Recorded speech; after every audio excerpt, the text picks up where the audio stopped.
Le président Taillé a reçu les lettres de créance des ambassadeurs de divers pays.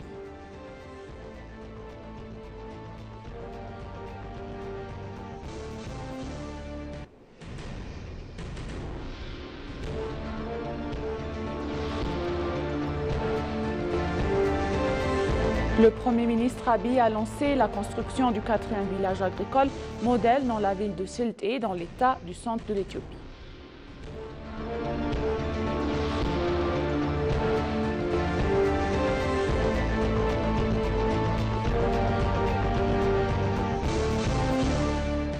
Bienvenue chers téléspectateurs, c'est moi Eda Garramer avec le journal du mercredi 4 juin 2025. Restez avec nous. Le président Taye Asselassie a reçu les lettres de créance des ambassadeurs d'Australie, de Cuba, d'Algérie, de Gambie, de Géorgie, de Myanmar, de Thaïlande, du Vietnam et de Chypre. Dans une déclaration du porte-parole des ministères des Affaires étrangères, l'ambassadeur Nabiat Keita-Tchao, le président Taye Asselassie a déclaré avoir reçu les lettres de créance de 9 pays. Il a exprimé leur soutien au renforcement de la coopération dans les domaines de commerce, de l'investissement et de diverses questions. L'ambassadrice cubaine Maylin Suarez Alvarez a indiqué que l'Éthiopie et Cuba entretiennent des relations historiques solides. L'ambassadrice a affirmé que les deux pays œuvreront à élever ces relations à un niveau supérieur et à renforcer la coopération dans les secteurs de l'agriculture, de l'éducation et de la santé. L'ambassadrice de Gambie, Salet Mati et Titore, a pour sa part déclaré que l'Éthiopie et la Gambie entretiennent des relations étroites. Il a indiqué que les deux pays poursuivront des activités visant à renforcer leurs relations. L'ambassadeur de Thaïlande, Morakot Janmaturkorn, a également déclaré qu'il collaborerait avec l'Éthiopie les domaines de culture, de la technologie et du commerce. Il a noté que l'Éthiopie et la Thaïlande disposent de nombreux atouts pour renforcer leurs relations.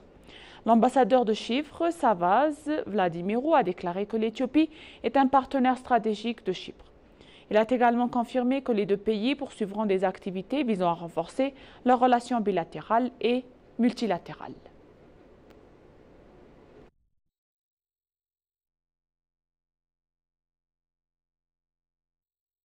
Le président Taye Asselassie s'est entretenu avec les patriarches de l'Église orthodoxe Tawahedout de l'Éthiopie en visite au Palais national. Le président a déclaré que nos invitations des institutions religieuses sont le fondement de l'existence du pays, un symbole de culture et d'histoire et des piliers de la construction identitaire. Il a également affirmé qu'il est de la responsabilité et de l'obligation du gouvernement de soutenir des bonnes œuvres et les contributions des institutions religieuses à la construction de la paix, du développement et de la cohésion sociale, ainsi qu'à la promotion des valeurs morales des citoyens.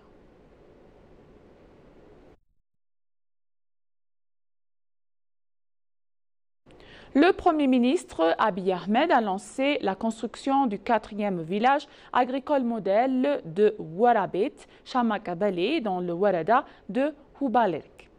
Le projet s'inscrit dans le cadre de l'initiative de bienfaisance et de bénévolat pour la saison des pluies. Une fois achevées, les maisons améliorent considérablement les moyens de subsistance et des agriculteurs locaux et favorisent un niveau de vie de plus sain, a indiqué le Premier ministre sur ses réseaux sociaux. Le Premier ministre a également souligné la nécessité d'encourager des initiatives comme celle-ci, car elles s'inscrivent parfaitement dans les objectifs plus larges de l'initiative Bounty for Basket.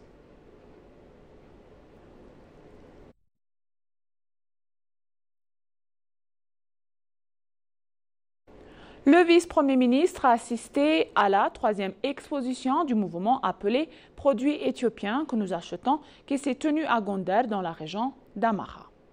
Il a également inauguré l'usine de la société privée de TTK Industry, construite par la ville d'une capacité de production quotidienne de 120 tonnes de tourteaux, de soja et d'huile semi-raffinée. Il a mentionné que le programme régional de synthèse du mouvement des produits éthiopiens à Gondar nous montre le passé, le présent et l'avenir. Gondar est une démonstration de la résilience de la région d'Amara en temps de crise. Les habitants ont également indiqué que leurs enfants entrés par erreur dans la forêt ont accepté l'appel à la paix à notre gouvernement et ont rejoint leur communauté. Le vice-premier ministre a déclaré que le gouvernement continuerait de se concentrer sur la paix et le développement notamment dans l'industrie manufacturière. Par ailleurs, le vice-premier ministre Mesken Terune a inauguré l'usine de TTK Industry plc à Gondar. L'usine a été construite par un coût de 373 millions de beurre. Cette usine construite à Gondar produirait le huile de soja semi-ratifiée. Donc, elle aurait une capacité de production de 120 tonnes de tourteaux de soja et d'huile semi-raffinée par jour.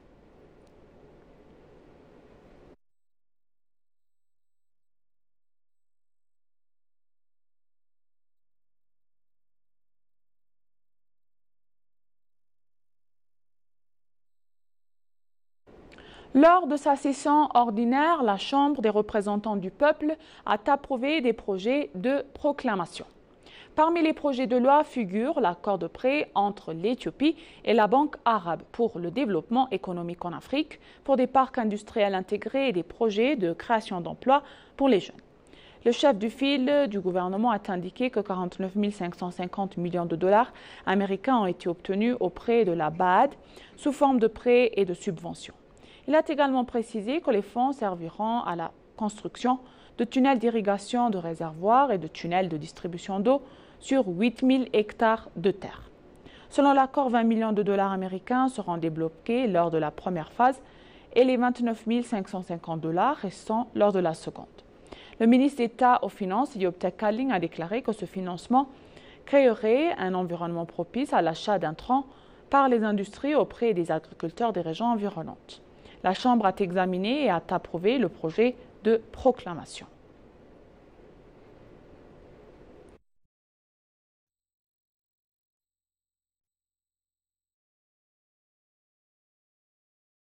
La ministre d'État des Affaires étrangères, l'ambassadrice Hadra Aberra, s'est entretenue avec le directeur général de l'Organisation mondiale de la propriété intellectuelle, M. Darren Tang.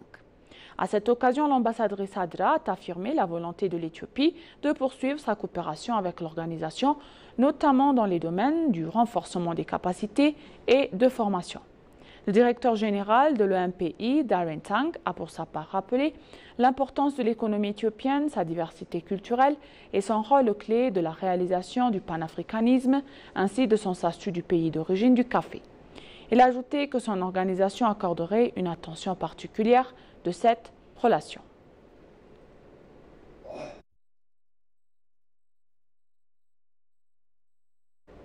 Le président de la Commission de l'Union africaine, Mohamed Ali Youssouf, a tenu une réunion fructueuse avec le directeur général de l'EMPI, M. Darren Tang. Le président a souligné que le soutien de l'EMPI sera essentiel à mesure que l'Afrique progressera dans les domaines de l'innovation, de la créativité et du commerce numérique. Il a souligné que l'UA et l'EMPI peuvent approfondir leur collaboration pour libérer tout le potentiel de propriété intellectuelle du continent grâce au renforcement des capacités, à l'innovation portée par les jeunes, au transfert de technologies et à la création de valeur dans les secteurs de la création, de l'agroalimentaire et de la culture. Le président et Tang ont convenu de formaliser un protocole d'accord pour encadrer le partenariat dans ces domaines. Le président de la Commission a également reçu Alejandro Ives Civil Castro, l'ambassadeur du Mexique en Éthiopie et représentant auprès de l'Union africaine. Les deux responsables ont discuté de l'approfondissement des liens entre l'Afrique et le Mexique avec des propriétés communes dans l'agriculture, l'industrie manufacturière, la consolidation de la paix et l'engagement de la diaspora en s'appuyant sur la riche expérience du Mexique dans la région de l'Amérique latine et sa coopération avec certains des États membres de l'Union africaine.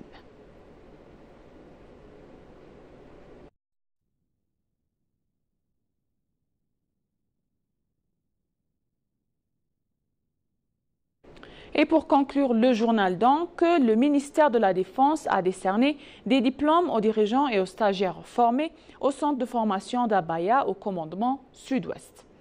Le général Getachew Goudina a également déclaré qu'une grande responsabilité était attendue aux soldats stagiaires afin de garantir un climat de paix dans le pays. Il a également exhorté les stagiaires à utiliser au mieux les contrecarrer les activités malveillantes des forces hostiles de la paix dans leur région.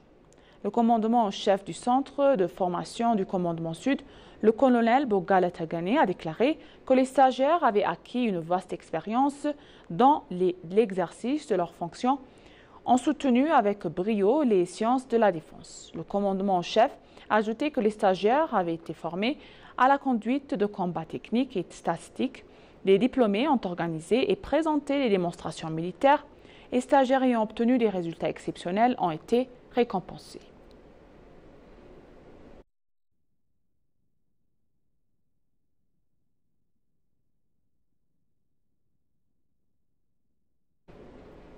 Et maintenant, chers téléspectateurs, je vous rappelle les titres principaux. Le président Taï a reçu les lettres de créance des ambassadeurs de divers pays.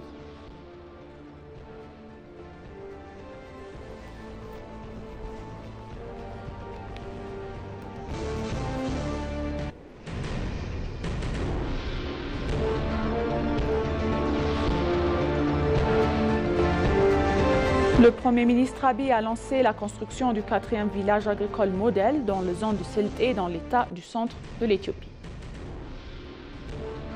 Merci chers téléspectateurs, ainsi s'achève le journal d'aujourd'hui. C'était Moïda Gadramao et bonne journée.